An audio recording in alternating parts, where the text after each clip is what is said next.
आपने अक्सर देखा होगा कि जो भी इंसान दिल का बहुत साफ होता है, जिसने कभी बुरे कर्म नहीं किए, उसके साथ हमेशा बुरा होता है। मगर ऐसा क्यों होता है? अच्छे इंसान को ही क्यों बुरा वक्त झेलना पड़ सकता है? तो नमस्कार दोस्तों, आपका स्वागत है इंस्पायरिंग माइंड पर। तो आज हम देखने जा रहे हैं कि अक्सर अच्छे लोगों के साथ ही बुरा क्यों होता है। तो अधिकतर लोगों को इसके पीछे का रहस्य नहीं पता होगा कि अच्छे लोगों के साथ हमेशा बुरा क्यों होता है। इसलिए आज हम आपको बताने जा रहे हैं कि ऐसा क्यों होता है। इसका वर्णन भगवत गीता में भगवान कृष्ण ने किया है। धर्म ग्रंथों में भगवत गीता एक ऐसा धर्म ग्रंथ है जिसमें मनुष्य के मन में उठने वाले प्रश्न को विस्तार से बताया गया है।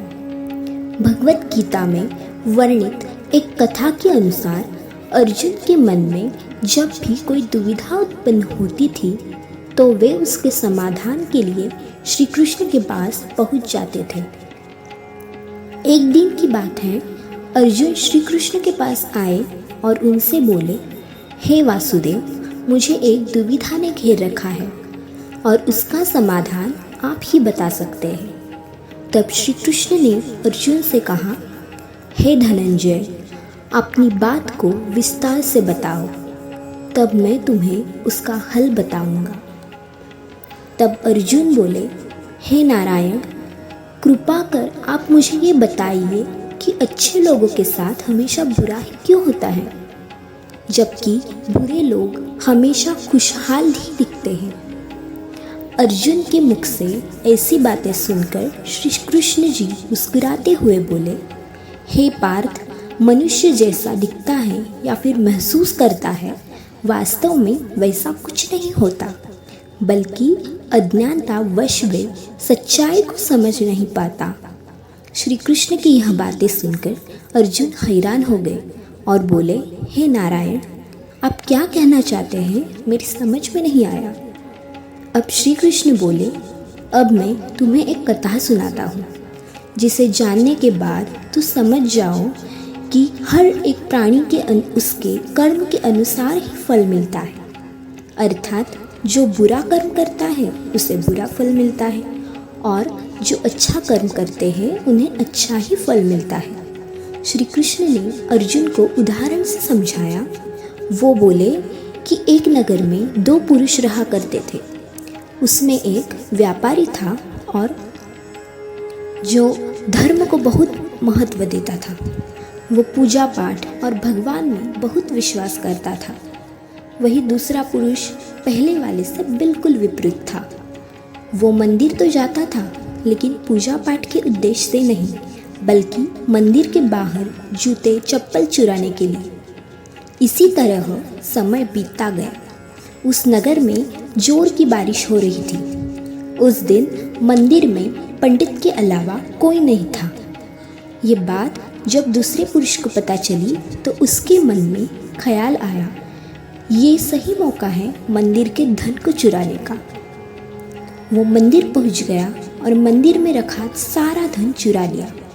उसी समय धर्म कर्म के विश्वास रखने वाला व्यापारी भी मंदिर पहुंचा और भगवान के दर्शन किए, लेकिन मंदिर का पुजारी उस भले व्यक्ति को चोर समझ बैठा और शोर मचाने लगा। इतने में मंदिर में भीड़ जुट गई और लोग उस व्यापारी को चोर समझ बैठे। व्यापारी बचता हुआ उस मंदिर से तो निकल गया, लेकिन दुर्भाग्य ने उसका साथ नहीं छोड़ा। बाहर निकलते ही वो एक गाड़ी से टकरा गया और घायल हो गया। वह किसी तरह अपने घर जा रहा था, तभी रास्ते में उसकी मुलाकात उस व्यक्ति से हुई जिसने मंदिर का धन चोरी किया था। व्यापारी को देख वह व्यक्ति क्रोधित हो गया और घर पहुंचते ही भगवान की सारी तस्वीर निकालकर फेंक दी। वह भगवान से नाराज होते हुए अपना जीवन व्यतीत करने लगा। कुछ समय बाद दोनों ही व्यक्तियों की मृत्यु हो गई और दोनों यमराज की सभा में पहुंचे। उस व्यक्ति ने अपने बगल में खड़ा देख यमराज से पूछा कि मैं सिर्फ अच्छे कर्म करता था, लेकिन इसके बावजूद पूरा जीवन मुझे अपमान ही मिला। इस पर यमराज ने व्यापारी को बताया कि पुत्र, तुम गलत सोच रहे हो। जिस दिन तुम्हें गाड़ी से टक्कर लगी थी उस दिन तुम्हारे जीवन का आखिरी दिन था, लेकिन तुम्हारे अच्छे कर्म की वजह से ही तुम्हारा एक्सीडेंट एक छोटे चोट में परिवर्तित हो गई। और इस व्यक्ति के बारे में जानना चाहते हो तो बता दे कि इसकी किस्मत में राजयोग था। श्री कृष्ण अर्जुन को एक कथा सुनाने के बाद पूछते हैं कि पार्थ, तुम्हें तुम्हारे प्रश्न का उत्तर मिल गया। ऐसा सोचना कि भगवान किसी के अच्छे कर्म को नज़रअंदाज कर रहे हैं तो ये बिल्कुल गलत है।